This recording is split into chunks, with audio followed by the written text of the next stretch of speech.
All right, Poor by Design Part 2. So 1970, the minimum wage was $1.60, right? And gold was $36 an ounce, which means you can get paid, or you would paid 0.0444 ounces of gold for every hour of work. All right, so let's move from 1970 into 2025. So now gold is $3,300 an ounce. So at that same rate, 0.044 ounces of gold per hour, that would make minimum wage at $146 per hour. Now, why is that important? So at $146 an hour, that would be $5,840 a week, $298,000 if you work 50 weeks a year, $303,000 if you work 52 weeks a year, right? How many people make this amount of money? But let's keep going. So in 1970, minimum wage is $1.60 a year, right? So you make $3,300 a year, but the average house is $25K, right? So it takes about 7.5 years of income to buy the average house in 1970. All right, so in 2025, minimum wage federally is $7.25. Some states have their own minimum wage, whatever, it's $15K per year. House, $444,000. So that gets you 29 years worth of salary to buy a house, when just 50 years ago, it was 7.5 years of income to buy a house.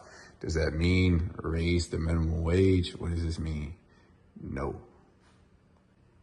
So let's say you're sitting in a bar, right? This is a wild scenario, but let's say you're sitting in a bar and you have this old vintage truck, right? And the dude that you're sitting in a bar with, he has this house in the Midwest that he wants to sell, and they're worth about the same amount. Now, obviously, since you're sitting in a bar, you don't have your car on you, and he doesn't have his house with him, right? But you have the title to your car, he has the deed or the title to his house, and you guys want to swap, right?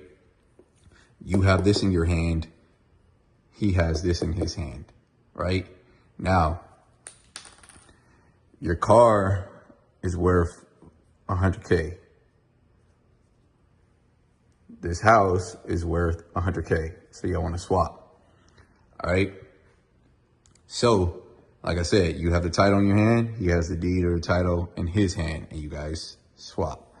Now, what makes this whole thing even useful, right? You having that title in your hand, or him having the deed or title in his hand. What makes the deed or the title useful, or make your title useful, is that it's connected to the car, right? The title shows that you own the car. The title shows he owns the house, all right? So without this title saying that you own the car, proving that you own the car, without the deed or the title saying he owns the house, or that proves that he owns the house, this otherwise would just become a piece of paper. Now, what is a printed piece of paper worth, right? Very close to $0. Very close to $0. The only reason why this has value, and the only reason this has value, is because it's connected to the car. This is connected to the house. Without the connection, this is just a worthless piece of paper. Without the connection, this is just a worthless piece of paper, right?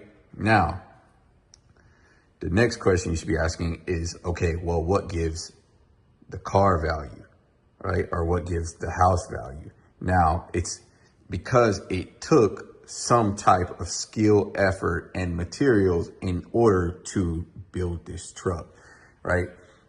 This took skill, effort, labor, materials to build the house, okay? So if you have a bunch of wood laying out on the floor, and then you have some screwdrivers, some hammers, and a dog, that's not going to bring you a house. You need humans. The humans need to know how to put the wood and the plywood and the flooring and the plumbing and the piping. All that goes together in order to put together a house, right? You have the house has value, it can provide people shelter, all that good stuff. This shows that you own the house. Same thing over here, right? You need a bunch of different materials and you need somebody who's skillful enough to put it together in order to build the truck, right? And then the piece of paper just represents that you own the truck. All right, I'm gonna put this in your head again and again and again. Without this connection, this is just a piece of paper. Without this connection, this is just a piece of paper. The value is here. The value is here, right? The value here is derived from the fact that somebody had to put it together. You can't just snap your fingers and make a truck. You can't just snap your fingers and make a house, but you can hit print, or you could hit print and make this. It's the connection that gives this value. It's the connection that gives this value, all right? Stay with me. So here you are with a bunch of gold nuggets, right? You get gold nuggets because, I don't know, you build barnyards for somebody, right? You build barnyards for everybody in your little village. So they pay you in gold nuggets. Now, you don't want to keep these gold nuggets at your house because somebody might break in your house and steal it. Nor do you want to walk around with all your gold nuggets because you might get robbed there too. So what do? You put those gold nuggets and you take it to a bank. And the bank has a vault and they store all your gold nuggets for you, right? So the bank is storing all the gold nuggets for you, and they give you in exchange a piece of paper saying you have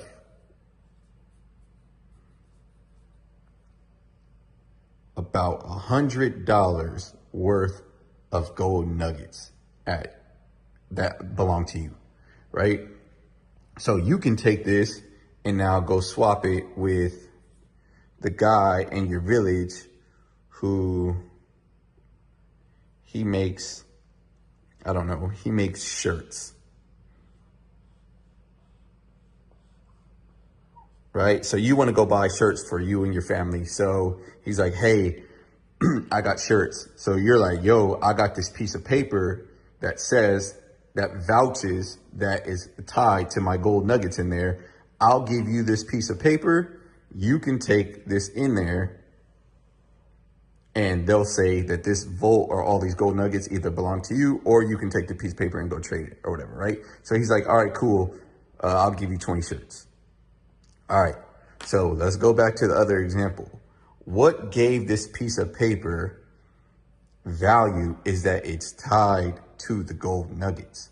This is the bank saying, hey, we're vouching that this guy has these gold nuggets.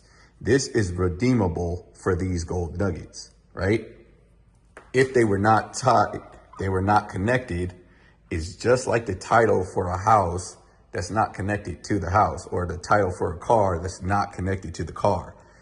If these two things are not connected, guess what this is? A piece of paper. All right, stay with me. If these are not connected, you're walking around with a piece of paper. And how does this piece of paper bring any value to this guy, right? What gives this piece of paper value is the fact that you can give it to him and he can go to the bank and get his gold nuggets, or he can give it to the next guy and the next guy, and eventually anybody can come in here and the bank is going to honor this and give them the gold nuggets. Hope this is making sense so far. So to recap, the piece of paper that we call dollars is valuable because it represents the gold. The title for your car is valuable because it represents the car. The deed to your house is valuable because it represents the house. If you take away this connection, this is just a piece of paper.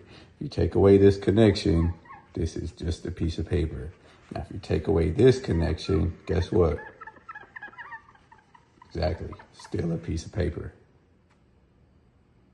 Now, because this is just a piece of paper, because it's not connected to that, when you want to go buy things, you need more of them to buy the same things, right?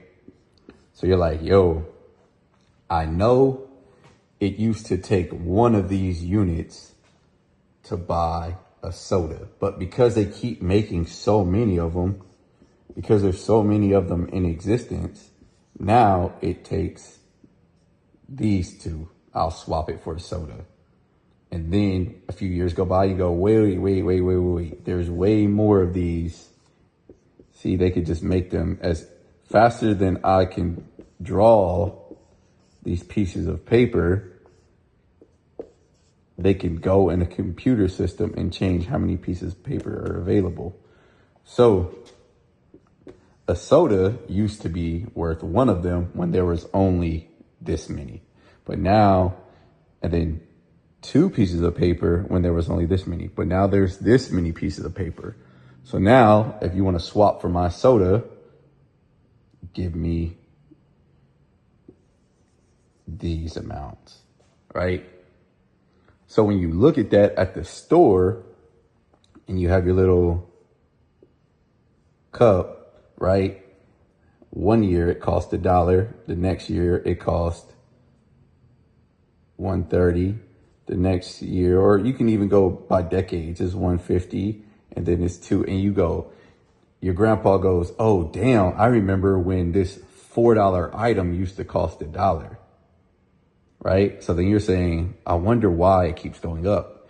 It keeps going up because they keep making more of these. It's easier to make more of these than it is to go get more of this, right? It's easier if you have your car, you have your truck, right? Think about it. And this is connected to a piece of paper. What's easier to reproduce, the truck or the piece of paper? It's the piece of paper. This requires human energy. This requires intelligence. This requires skill. To go mine gold means you need a gold mine, which means those miners need tools, which means you need miners, which are the humans, which means you need to protect the mine before somebody runs in your shit, which means the people protecting the mine need guns, which means those guns need ammo, right? So you need skill, you need human, you need material to reproduce this truck, right? But in order to reproduce this paper, you just get a printer. But now that everything's electronic, in order to reproduce this paper, right, you just go into a computer and change how many pieces of papers are out there. That's what the dollars are. So should we increase the minimum wage? Maybe we should just get paid in something that isn't so easy to reproduce. So in 1970, when gold was $36 an ounce, if a house is 25 grand, that means it takes about 694 ounces of gold in order to buy one house, right? But in 2025, the gold per ounce is $3,300 and a house is $440,000. That means it takes 133 ounces of gold to buy one house. So check this out. So if you're measuring in dollars, a house went up. It went from 25,000 to 444,000. If you're measuring in gold, the value of a house became, or the price of the house became cheaper, right? So another way to look at it, because you don't determine if you get paid in gold or dollars, is that you can be saving in gold. So if you're saving in gold, you get your paycheck, you buy gold, and that's used as your savings account, then houses got cheaper. But if you get your money and save it in dollars, houses got more expensive, right? So two different people could be living in two different realities. So one person could be saving in dollars and they say, damn, houses are getting more expensive. Somebody else could be saving in gold and say, damn, houses are getting cheaper. So we're going to look at it like this. The dollar price of a house in 2015, 350K.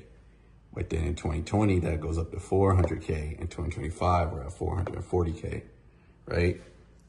But in gold, that's 318 ounces. Then 2020 is 222 ounces. And in 2025, it's 131 ounces. But in Bitcoin, it's 1,287 Bitcoin for a house. 2020 is 20 Bitcoin for a house. 2025 is 3.9 Bitcoin for a house. So what you're saving in matters, right? You can't dictate what you're going to get paid in, but you can